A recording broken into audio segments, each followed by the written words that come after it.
Fala galera, tudo bom? Bom, vamos nessa, vamos continuar a nossa leitura bíblica. Hoje é o nosso segundo dia da quarta semana, segundo dia. A gente vai ler Gênesis 45, Gênesis 46 e também Mateus, capítulo 23. A gente está nessa história muito legal, conhecendo mais sobre José, e hoje a gente vai aprofundar um pouquinho mais nisso. A gente vai perceber algo que ele revelou no final ali. No final da história, de novo, eu vou compartilhar um pouquinho aquelas pérolas como a gente fez ontem também, tá bom? Então, vamos lá, vamos fazer uma oração. E a gente já começa com a Sá lendo pra gente Gênesis 45, 46. Deus, obrigado por esse dia, pelo teu amor, pela tua fidelidade, pelo teu cuidado, carinho, abundância derramada em nossas vidas. Nós sabemos que quando nós buscamos em primeiro lugar o teu reino, o Senhor cuida das nossas vidas, o Senhor abençoa as nossas vidas, o Senhor provê, o Senhor é nosso Pai. O Senhor é nosso Pai. E como um Pai, o Senhor provê, o Senhor protege, o Senhor cuida, o Senhor abençoa, o Senhor faz aquilo que nós nem imaginamos em função dos seus filhos, para abençoar seus filhos, para trazer crescimento, para trazer maturidade, para trazer transformação. E é isso que nós queremos, Pai. Nós queremos viver a nossa vida nesse ano, nesse tempo, de uma maneira que está debaixo do Senhor, debaixo da tua voz, debaixo da tua direção, para que no final a gente perceba que a nossa vida foi transformada, nós somos mais parecidos com o Senhor. Aleluia. E mais perto de ti também, em nome de Jesus. Amém. Amém. Gênesis 45. A essa altura, José já não podia mais conter-se diante de todos os que ali estavam e gritou: "Façam sair todos!" Assim, ninguém mais estava presente quando José se revelou aos seus irmãos. E ele se pôs a chorar tão alto que os egípcios o ouviram, e a notícia chegou ao palácio do faraó. Então disse José a seus irmãos: "Eu sou José. Meu pai ainda está vivo." Mas os seus irmãos ficaram tão pasmados diante dele que não conseguiam responder-lhe. "Cheguem mais perto", disse José a seus irmãos. Quando eles se aproximaram, disse-lhes: "Eu sou José, seu irmão, aquele que vocês venderam ao Egito. Agora não se aflijam e nem se recriminem por terem me vendido para cá, pois foi para salvar vidas que Deus me enviou adiante de vocês. Já houve 2 anos de fome na terra, e nos próximos 5 anos não haverá cultivo nem colheita. Mas Deus me enviou à frente de vocês para lhes preservar um remanescente nessa terra e para salvar-lhes a vida com um grande livramento. Assim, não foram vocês que me mandaram para cá, mas sim o próprio Deus. Ele me tornou ministro do faraó, me fez administrador de todo o palácio e governador de todo o Egito. Voltem depressa a meu pai e digam-lhe: assim diz o seu filho José, Deus me fez senhor de todo o Egito. Vem para cá, não te demores. Tu viverás na região de Gósen e ficarás perto de mim. Tu, os teus filhos, os teus netos, as tuas ovelhas, os teus bois e todos os teus bens. Eu te sustentarei ali, porque ainda haverá 5 anos de fome. Do contrário, tu, a tua família e todos os teus rebanhos acabarão na miséria. Vocês estão vendo com seus próprios olhos, e meu irmão Benjamim também, que realmente sou eu que estou falando com vocês. Contem ao meu pai quanta honra me prestam no Egito e tudo o que vocês mesmos testemunharam, e tragam meu pai para cá depressa." Então ele se levantou chorando sobre o seu irmão Benjamim e o abraçou, e Benjamim também o abraçou chorando, e em seguida beijou todos os seus irmãos e chorou com eles. E só depois os seus irmãos conseguiram conversar com ele. Quando se ouviu no palácio do faraó que os irmãos de José haviam chegado, o faraó e todos os seus conselheiros se alegraram. Disse então o faraó a José: "Diga a seus irmãos que ponham as cargas nos seus animais, voltem para a terra de Canaã e retornem para cá trazendo seu pai e suas famílias. Eu lhes darei o melhor da terra do Egito e vocês poderão desfrutar e faturar desta terra." Mande-os também levar carruagens do Egito para trazerem as suas mulheres, os seus filhos e o seu pai. Não se preocupem com seus bens, pois o melhor de todo o Egito será de vocês. Assim fizeram os filhos de Israel. José lhes providenciou carruagens, como o faraó tinha ordenado, e também mantimentos para a viagem. A cada um deu uma muda de roupa nova, mas a Benjamim deu 300 peças de prata e 5 mudas de roupas novas. E a seu pai enviou 10 jumentos carregados com o melhor que havia no Egito, e 10 jumentas carregadas de trigo, pão e outras provisões para a viagem. Depois, despediu-se dos seus irmãos e, ao partirem, disse-lhes: não briguem pelo caminho. Assim partiram do Egito e voltaram a seu pai Jacó na terra de Canaã e lhe deram a notícia: José está vivo. Na verdade, ele é o governador de todo o Egito. O coração de Jacó quase parou. Não podia acreditar neles. Mas quando lhe relataram tudo o que José lhe dissera, e vendo Jacó, seu pai, as carruagens que José enviara para buscá-lo, seu espírito reviveu. E Israel disse: basta! Meu filho José ainda está vivo. Eu irei vê-lo antes que eu morra. Gênesis 46. Israel partiu com tudo o que lhe pertencia. Ao chegar a Beceba, ofereceu sacrifícios ao Deus de Isaque, seu pai. E Deus falou a Israel por meio de uma visão noturna: Jacó, Jacó. Eis-me aqui, respondeu ele. Eu sou o Deus de seu pai, disse ele. Não tenha medo de descer ao Egito, porque lá farei de você uma grande nação. Eu mesmo descerei ao Egito com você, e certamente o trarei de volta, e a mão de José fechará os seus olhos. Então Jacó partiu de Berseba. Os filhos de Israel levaram seu pai, Jacó, seus filhos e as suas mulheres nas carruagens que o faraó tinha enviado. Também levaram os seus rebanhos e os bens que tinham adquirido em Canaã. Assim Jacó foi para o Egito com toda a sua descendência. Levou consigo para o Egito seus filhos, seus netos, suas filhas e suas netas, isto é, todos os seus descendentes. Estes são os nomes dos israelitas, Jacó e seus descendentes que foram para o Egito. Ruben, o filho mais velho de Jacó. Estes foram os filhos de Ruben: Enoque, Palu, Esrom e Carmi.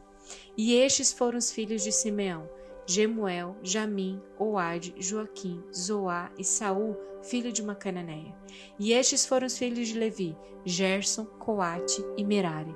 E estes foram os filhos de Judá: Onã, Selá, Perez e Zerá. E Onã morreram na terra de Canaã.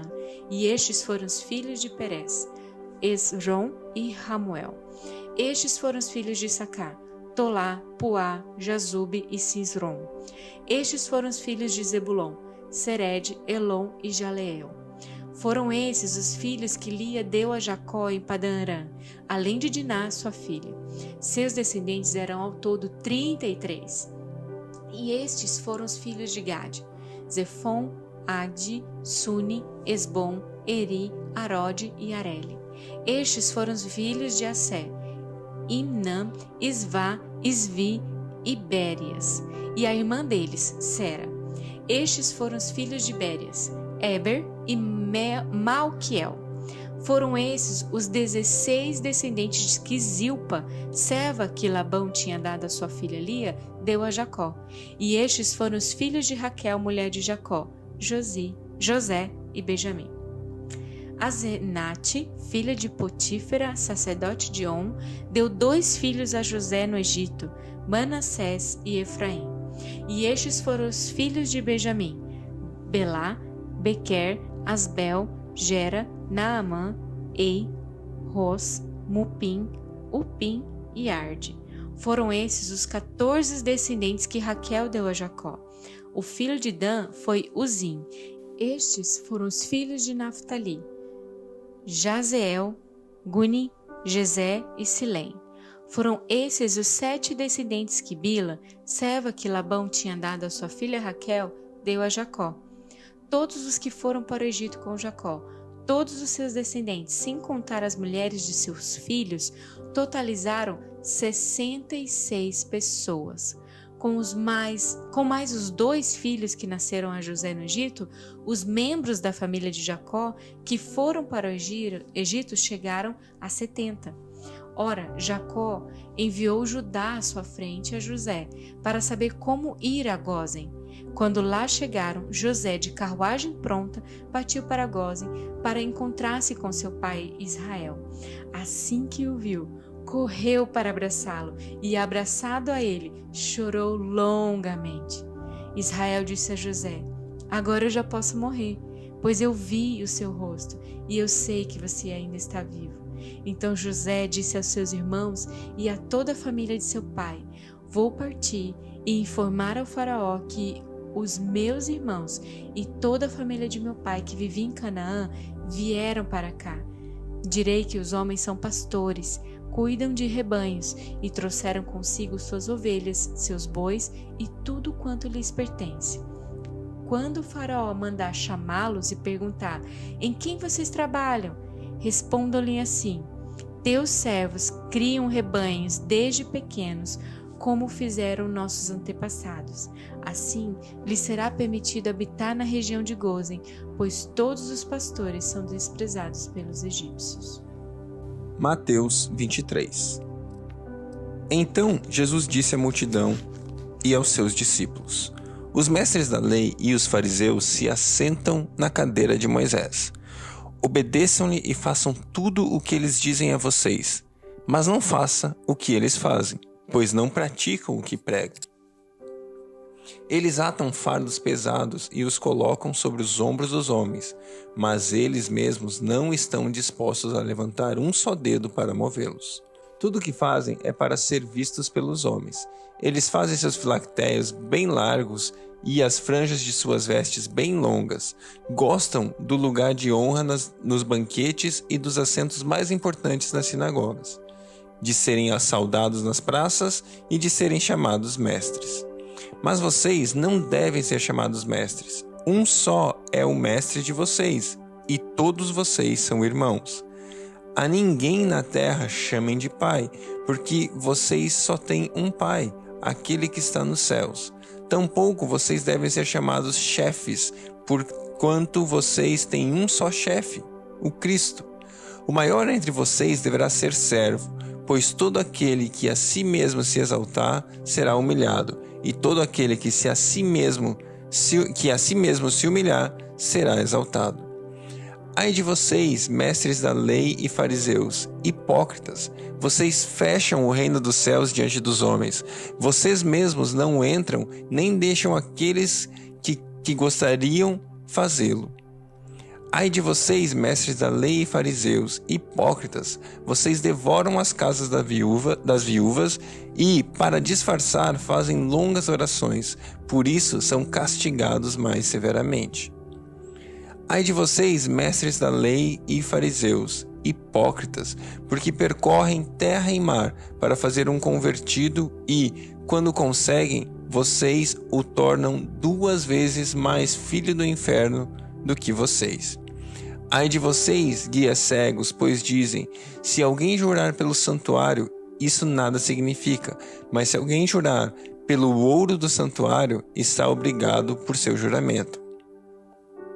Cegos, insensatos, o que é mais importante, o ouro ou o santuário que santifica o ouro?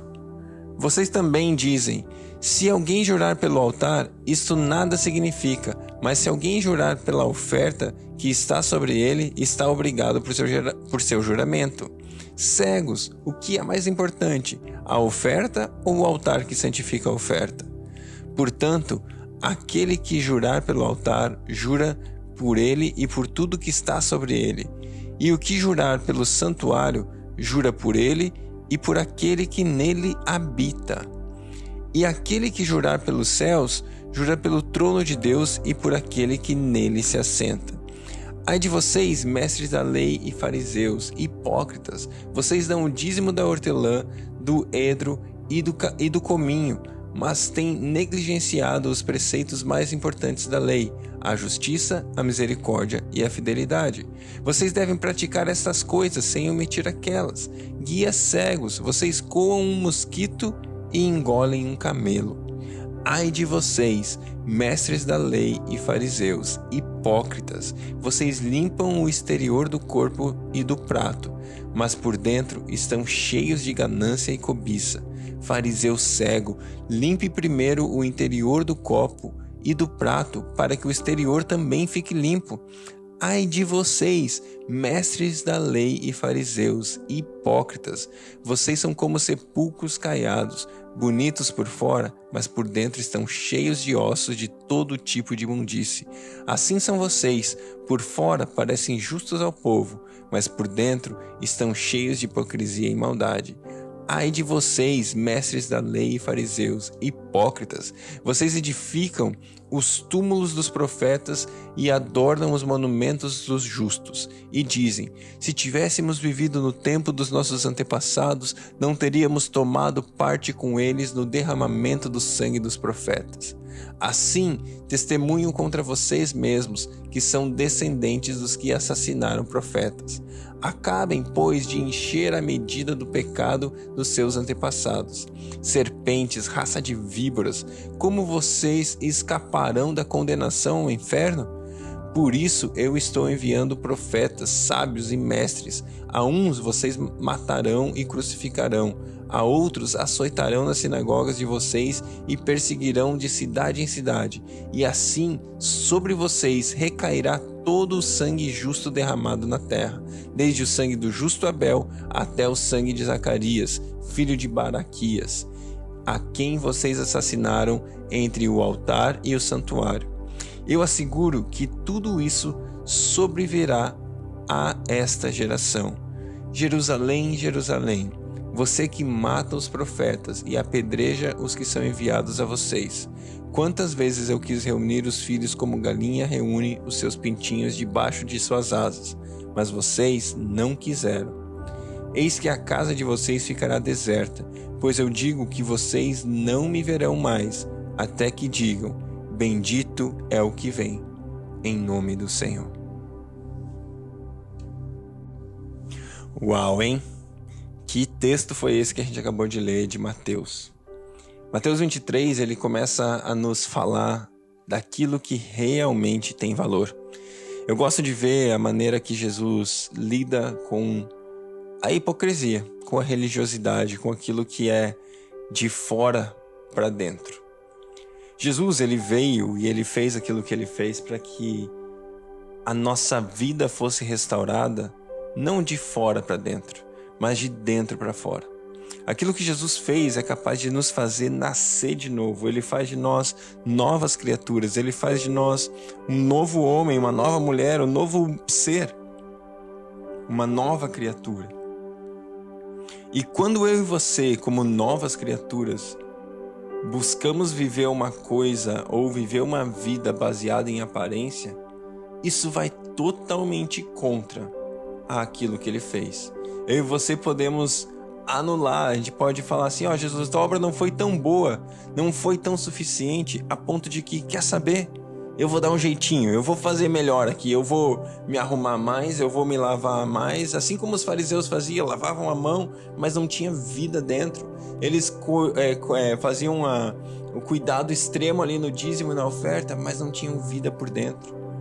Eu acho que, e eu percebo que eu gostaria de compartilhar com vocês o seguinte: Jesus quer a verdade. A Bíblia fala mais pra frente, a gente vai ler que Deus procura adoradores que o adorem em espírito e em verdade. E eu acredito que Deus está chamando a mim e a você, através desse texto em Mateus 23, para viver uma vida de verdade.